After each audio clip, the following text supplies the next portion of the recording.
오늘은 마태복음 9장 말씀으로 은혜를 나누려고 합니다.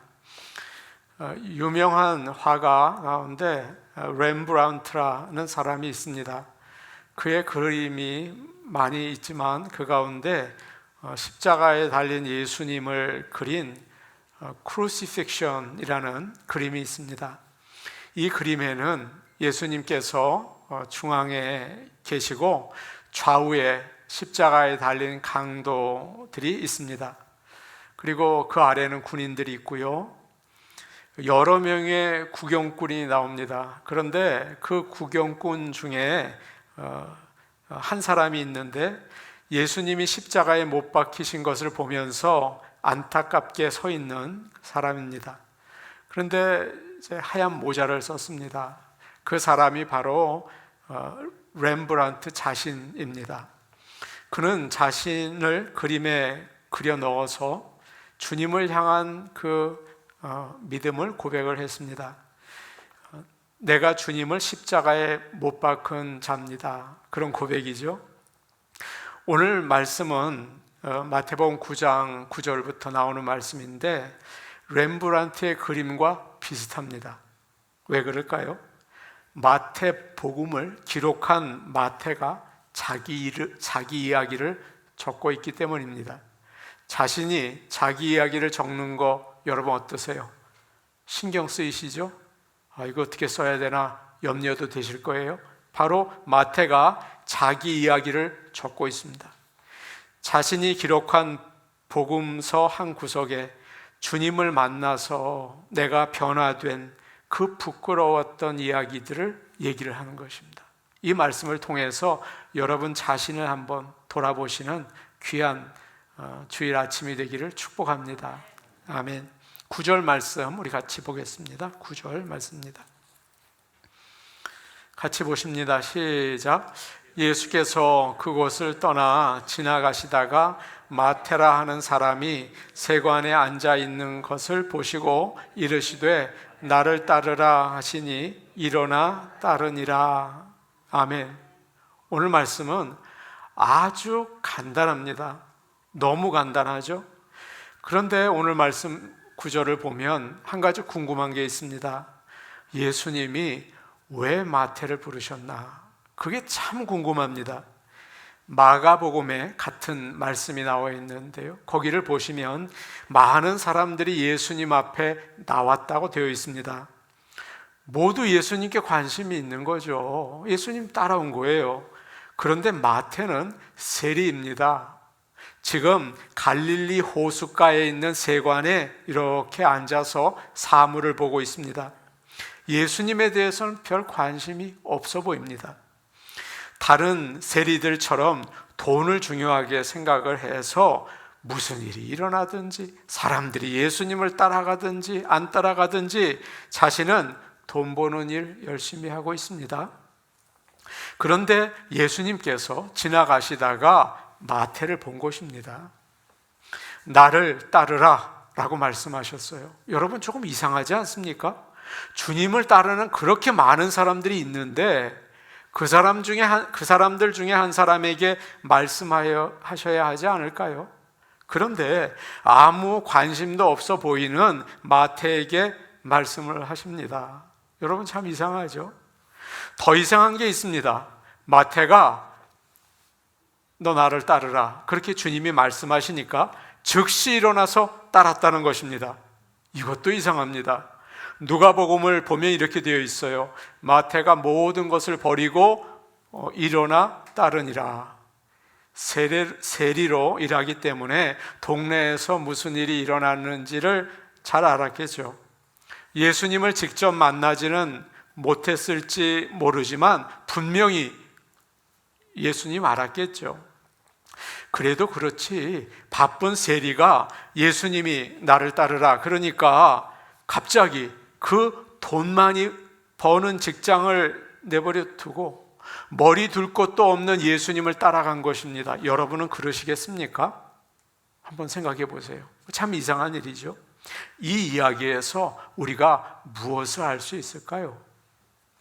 예수님께서 마태를 부르셨을 때 하나님께서, 성령님께서 강하게 역사하셨구나. 이건 정말 놀라운 일이로구나. 여러분, 그건 느끼지 않으십니까? 오늘 주일 아침입니다. 우리가 나누는 이 말씀 가운데 성령님께서 강하게 감동, 감화를 주셔서 놀라운 역사를 행하시기를 간절히 원합니다. 아멘. 예수님이 우리를 구원으로 부르신 것은 그야말로 성경에 나오는 어떤 기적보다도 놀라운 일 아닙니까? 고린도후서 4장 6절, 저는 그 말씀이 항상 마음에 감동이 됩니다.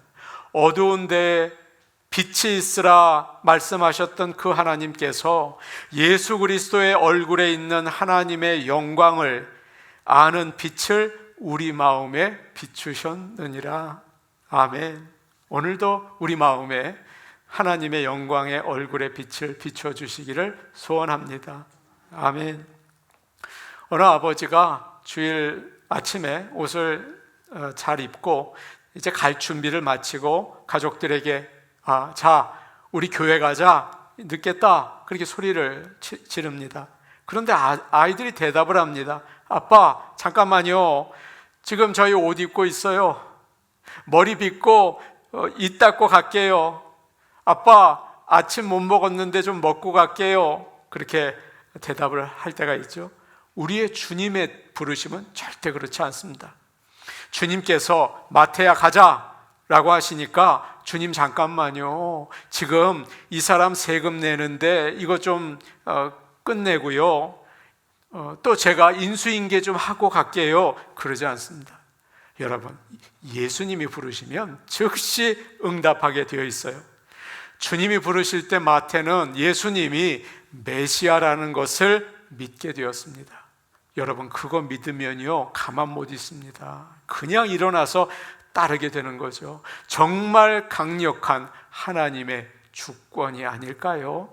여러분, 이렇게 하나님이 우리를 부르신 것은 놀라운 은혜인 것을 믿으시기를 바랍니다. 그렇기 때문에 이 말씀을 제가 대하니까 용기가 나더라고요. 우리는 주변에 많은 사람들이 하나님이 어디 계시나 그러면서 나쁜 죄를 지고 살아요. 그런데 그런 사람이라고 하더라도 예수님이 부르시면 일어나서 따르는구나. 우리가 보기에 이 사람은 정말 가능성이 없어.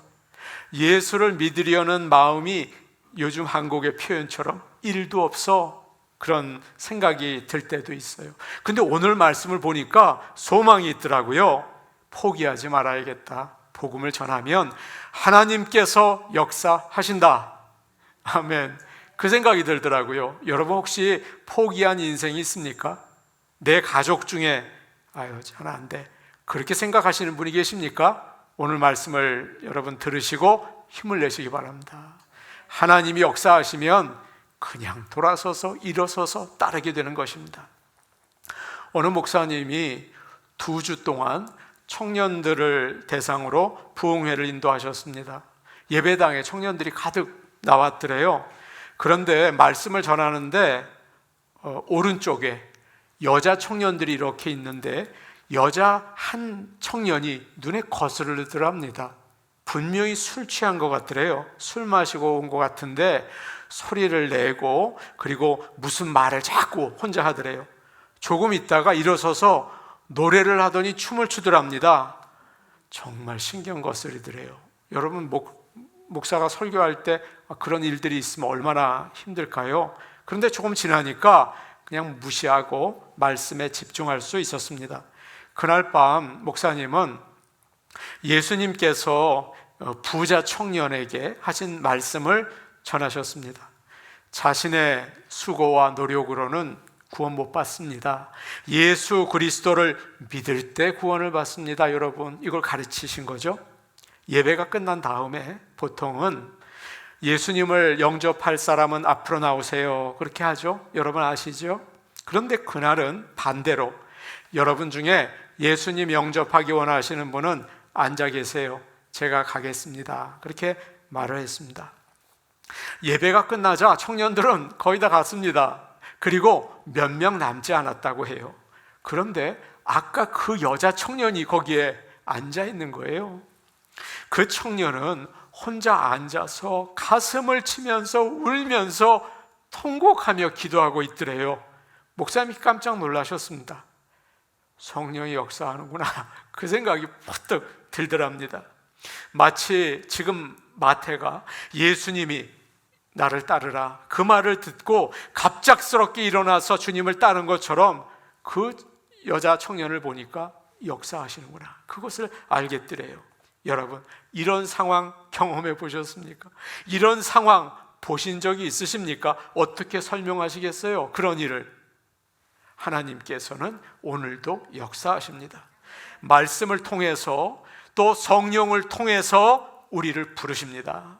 오늘 그 주님의 음성이 저와 여러분에게 들려지기를 간절히 소원합니다. 아멘. 이제 9절 말씀 우리 같이 볼까요? 9절 말씀입니다. 아까 읽었던 말씀이죠? 우리 같이 다시 보겠습니다. 시작. 예수께서 그곳을 떠나 지나가시다가 마테라 하는 사람이 세관에 앉아 있는 것을 보시고 이르시되 나를 따르라 하시니 일어나 따르니라. 아멘. 여러분, 지금 마태는 자기 이야기 하고 있습니다. 자신이 얼마나 부끄러운 죄인이었는지 이야기하면서 예수님이 나 같은 죄인에게 오셨습니다, 그렇게 말하고 있죠. 오늘 말씀에서 중요한 것은 여러분, 마태가 어떻게 변했는가 그거 중요하지 않습니다. 오늘 말씀에서 중요한 것은 마태가 전에 어떤 인간이었는가가 중요해요. 여러분, 그거 한번 보세요. 마태는 세리였습니다. 우리는 그가 무슨 직업을 가졌는지 여러분 별로 신경 안 쓰실지도 모를 거예요. 아, 세리였구나. 로마 제국에서 IRS에서 일했나 보다. 한편으로는 사람들이 야, 돈 많이 벌어서 좋겠네, 부러워하기도 하고, 한편으로는 욕 많이 먹었겠구나, 그런 생각도 했겠죠. 그러나 사실 그렇지 않았습니다. 당시에 세리는 사람들에게 가장 미움을 받는 사람이었어요. 오늘날 세무 공무원과는 달랐습니다. 지금은 표준 세법이 있어서 거기에 딱 맞춰서 여러분 세금 내라고 하잖아요. 그죠? 그냥 공평해요. 그런데 그때는 세리가 마음대로 좀 할 수가 있었습니다. 로마 정부가 가버나움에 올해는 여기서 10억만 거두라 그러면 이 세리가 12억도 걷고 15억도 걷어요. 그래서 정부에는 얼마 내요? 10억만 내고 나머지는 자기들이 나눠서 가지면 되는 것입니다. 그래서 세리가 되면 부자가 됐습니다. 삭개오 부자였어요. 부자가 되는 것입니다. 사람들은 세리를 로마의 앞잡이, 허가받은 도둑이라고 생각하고 창녀와 도둑과 살인자와 같은 범주로 생각을 했습니다. 마태는 그런 얘기를 합니다. 자신이 세관에 앉아 있는데 주님이 따르라고 부르셨다, 그렇게 얘기하고 있죠. 세관에 앉아 있었다는 게 무슨 뜻일까요? 그것은 죄 짓는 자리에 있었다는 거예요. 요즘 말로 하면 돈 벌려고 술 장사하고 있는데 예수님 오신 겁니다. 또 고리 대금업해서 돈 좀 내가 좀 벌려고 하는데 오신 겁니다. 카지노 해가지고 돈 좀 벌려고 했는데 예수님께서 어느 날 카지노에 오신 겁니다. 이렇게 마태는 돈만 많이 벌면 사람들이 무슨 말을 하던 나는 I don't care 라고 생각을 했죠. 그러면서 죄 짓고 살았어요. 그런 그에게 주님이 찾아오셔서 제자로 부르신 겁니다. 얼마나 감사합니까? 여러분은 어떻게 예수 믿으셨어요? 그거 참 궁금해요. 혹시 죄를 짓고 있는데 주님이 부르시지 않으셨습니까?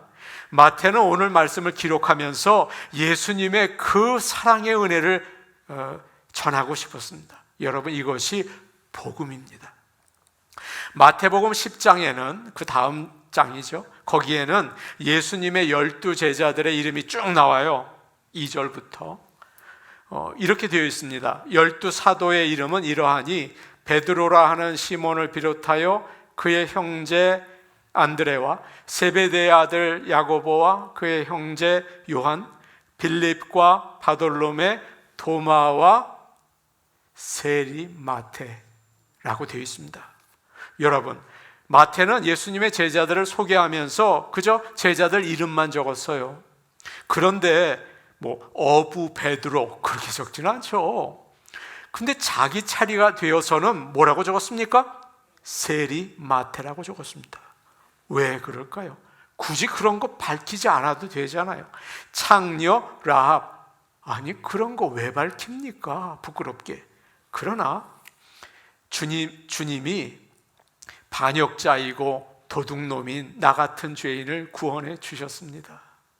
너무 고마워서 부끄러움 같은 건 생각도 하지 않고 나는 세리 마태였습니다 라고 소개한 거죠. 여러분, 우리 자신을 돌아보시기를 축복합니다.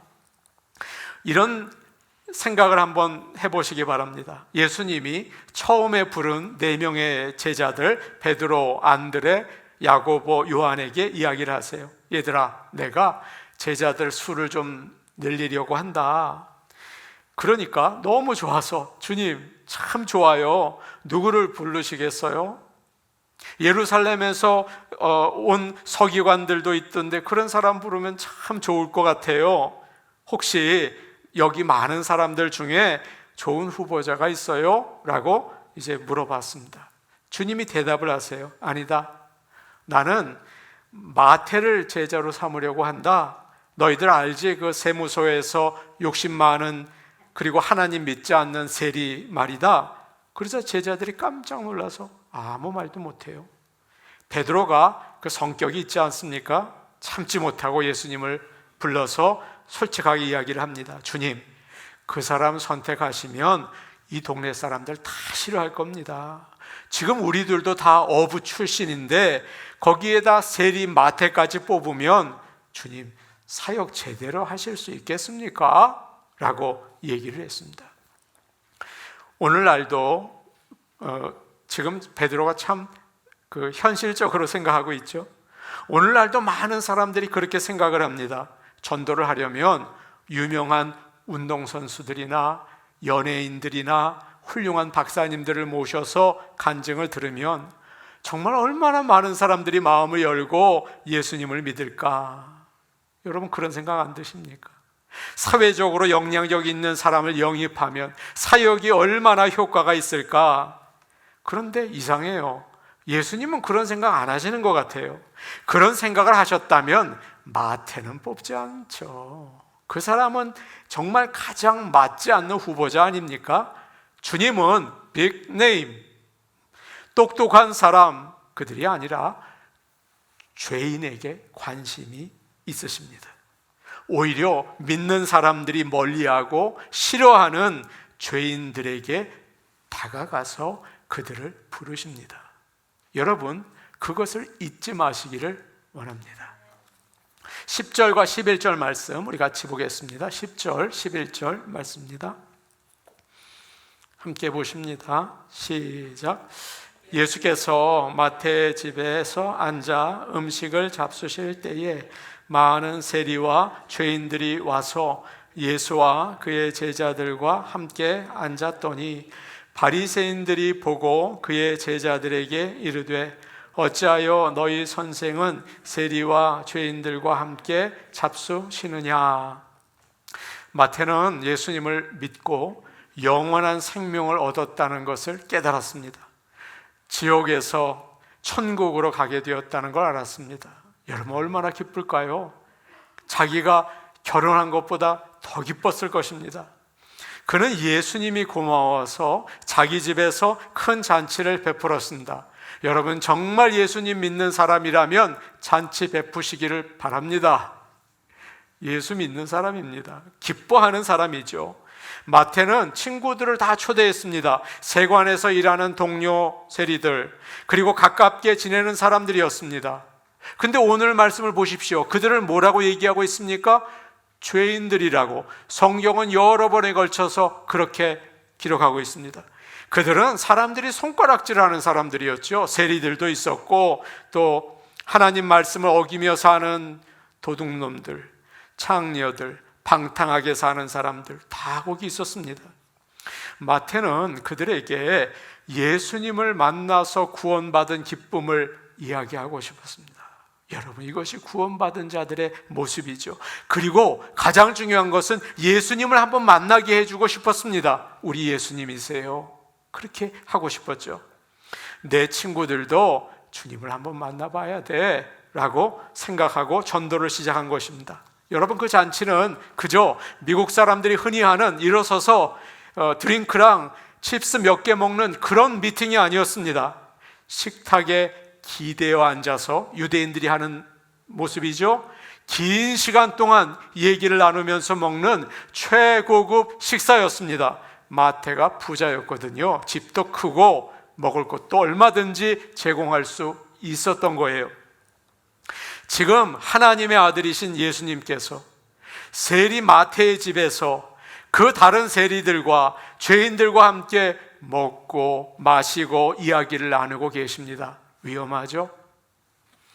그날 밤 예수님의 말씀이 잘 전해진 것 같아요. 마가복음을 보면 이런 말씀이 있습니다. 많은 사람들이 예수님을 따랐더라. 예수님은 죄인들과 함께 식사를 하시면서 그들을 구원하시는 일을 하신 거예요. 너희 구원받아야지. 너희 하늘나라 가야 되지 않겠니? 정말 놀라운 장면 아닙니까? 디모데전서 1장 15절에 이런 말씀이 있어요. 미쁘다 모든 사람이 받을 만한 이 말이요, 그리스도 예수께서 죄인을 구원하시려고 이 세상에 임하셨다 하였도다. 죄인 중에 내가 괴수니라. 와, 바울이 이렇게 고백하고 있습니다. 예수님이 단지 우리가 알고 있는 것처럼 훌륭한 선생님이시고 단지 기적을 행하시는 분이시고 거룩한 하나님이시고 능력의 왕이시라면, 그러면 죄로 더러워진 여러분과 저는 희망이 없습니다. 가까이 갈 수도 없지 않습니까? 그러나 그분은 우리를 너무나 사랑하셔서 우리 죄를 용서하시기 위해서 이 땅에 오신 구세주이십니다. 아멘. 셀베이션 아미를 만든 윌리엄 보트가 있습니다. 그는 자꾸만 홈레스 피플을 교회로 데리고 왔습니다. 우리 교회 홈레스 피플 왔다고 여러분 한번 생각해 보십시오. 더럽고 냄새나는 사람들이 발을 질질 끌면서 교회에 왔습니다. 교인들이 아주 기분 나쁘게 쳐다보았습니다. 다들 주일날 썬데이 그 옷을 입고 왔죠. 그리고 그곳에는 방앗간 주인, 가게 주인들이 있었습니다.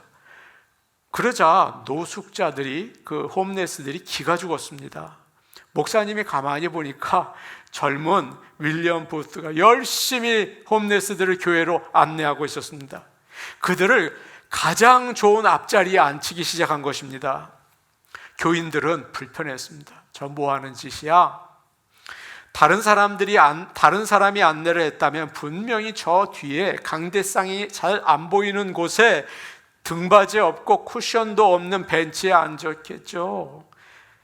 얼마 지나서 교인들은 윌리엄 보스를 교회에서 쫓아냈습니다. 그러나 보스는 예수님께서 의인을 위해서 오시지 않고 죄인을 구하러 오셨다는 것을 알았어요. 그래서 계속해서 가난하고 불쌍한 죄인들에게 복음을 전했습니다. 여러분, 지금도 우리가 셀베이션 아미 그 기관을 이용하고 있지 않습니까? 우리도 믿는 사람들이 피하는 이웃에게 가까이 나가셔야 합니다. 아무도 좋아하지 않는 사람들과 여러분 시간을 내시기를 바랍니다. 죄로 고통당하고 가난하고 무시당하는 사람들을 위한 목회를 시작하시기를 바랍니다. 그들을 교회로 초청해서 식사하시기를 바랍니다. 예수님이 하신 일입니다. 이런 모습을 보면서 바리새인들이 불평을 했습니다. 예수님의 제자들에게요. 어떻게 너희 선생은 세리와 죄인들과 어울려서 식사를 하는가? 그들은 하나님 말씀을 지키지 않는 사람들이다. 믿는 사람은 그들과 함께 있으면 더러워진다, 그렇게 얘기를 했죠. 주님이 어떻게 대답을 하십니까? 12절과 13절 말씀 우리 같이 보겠습니다. 12절, 13절 말씀입니다. 함께 보십니다. 시작. 예수께서 들으시고 이르시되 건강한 자에게는 의사가 쓸데없고 병든 자에게라야 쓸데있느니라. 너희는 가서 내가 긍휼을 원하고 제사를 원하지 아니하노라 하신 뜻이 무엇인지 배우라. 나는 의인을 부르러 온 것이 아니요 죄인을 부르러 왔노라 하시니라. 아멘. 여러분이 가지고 있는 성경책을 한번 보십시오. 대부분 예수님이 하신 말씀은 무슨 색깔로 되어 있습니까? 빨간색으로 되어 있습니다. 전화기에 앱으로 전화기로 성경을 보시는 분이 계십니다. 한번 보십시오. 예수님이 하신 말씀이 무슨 색깔로 되어 있습니까? 역시 빨간색입니다. 앞으로 더 발전이 되면 우리가 읽는 말씀 가운데 주제 성경 구절이 번쩍번쩍 빛나는 그런 단계에 이를지도 모릅니다. 그러나 그 전까지 우리는 여러분 성경을 읽을 때 절대 깨끗하게 읽지 마십시오. 중요하다고 생각하는 부분에는 줄을 그시고 동그라미를 치시고 별표를 하시고 오늘 우리가 받은 말씀 깨달은 게 있다면 거기에 글을 적어 넣으시길 바랍니다. 그래서 그 말씀이 내 것이 될 수 있게 하십시오. 오늘 말씀에서 밑줄 그어야 하는 말씀이 있습니다. 바로 13절입니다. 거기에서 주님은 이렇게 말씀하셨죠. 나는 의인을 부르러 온 것이 아니요, 뭐라고 되어 있습니까? 죄인을 부르러 왔노라. 오늘 우리가 읽은 말씀의 핵심입니다. 그 말씀이 반짝반짝 빛이 나야 합니다. 예수님은 자신이 누구를 위해서 오셨는지 이야기를 하십니다. 그리고 주님은 자신을 의사에 비유하셨죠. 바리새인들에게 아주 논리적으로 대답을 하세요. 의사에게 아픈 환자와 가까이 있지 말라, 그러면 말이 되겠니? 청소부에게 쓰레기가 더러우니까 가까이 가지 말라, 그게 말이 되겠니? 자동차 정비하는 사람에게 위험하니까 차 밑으로 들어가지 말아라, 그렇게 얘기하면 그 말이 되겠니? 라고 하시는 거예요. 예수님이 의사이시면 어디에 계셔야 할까요? 당연히 아픈 사람들과 함께 계셔야 하지 않을까요? 바로 이것이 복음입니다. 이것이 기쁨의 소식입니다. 병원은 환자들이 항상 있어서 아프죠. 또 냄새가 나죠. 그런데 의사와 간호원들이 나 그런데 싫어 그러면서 환자를 돌보지 않는다면 어떻게 될까요? 그것은 병원의 목적이 없어지는 거죠. 병원도 아닌 거죠. 여러분, 믿는 자들도 마찬가지입니다. 세상에서 죄 가운데 있는 사람들을 찾아서 주님께로 인도하시는 참된 교회가 되기를 소원합니다. 어떤 사람이 있는데 그분이 이렇게 말한다고 생각해 보십시오. 지금 내가 몸이 많이 아픈데 몸이 나으면 내가 꼭 의사를 찾아가겠습니다. 여러분, 이게 맞는 말입니까? 다 나은 다음에 왜 의사에게 갑니까? 이런 말을 하는 사람은 정신과 의사를 만나야 하는 게 아닐까요?